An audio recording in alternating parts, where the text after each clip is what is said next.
Donald Trump's Truth Social app is still continuing to fail, but it's failing at a rate that I don't think anyone could have predicted. Right? I mean, okay, we all predicted that the thing would fail, just nobody thought it was going to fail as quickly and as hard as it already has. According to new reports, new signups for the app are down 93% since it launched on February 21st.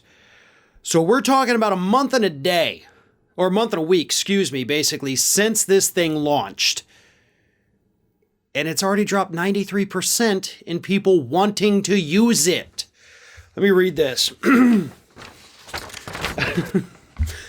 According to the Wrap, has only managed to get 1.2 million downloads.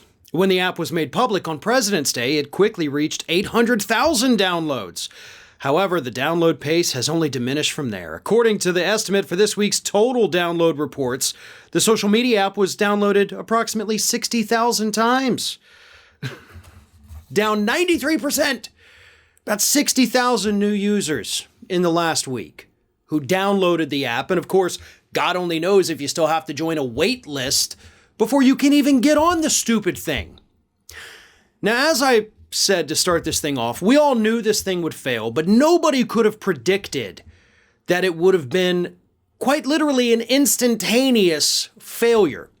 I thought the failure would probably take, 6 months. I said by the end of the year, it would probably go down the same as Trump University and Trump Water, Trump Steaks, Trump Taj Mahal, and all the other failures in Trump's life. I could not have predicted that a month after it launched, this thing would effectively be dead.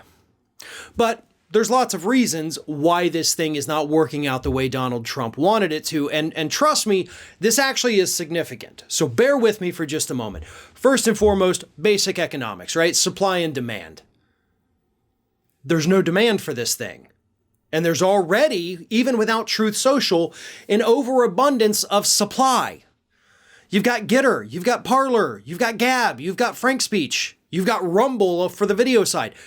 Nothing about those websites and social media apps should have made Trump think that he could be successful with putting another one in the market.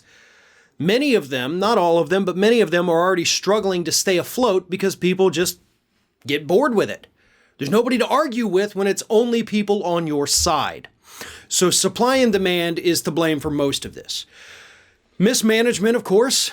You launched before you were ready. You continuously had to push back the launch because you weren't ready.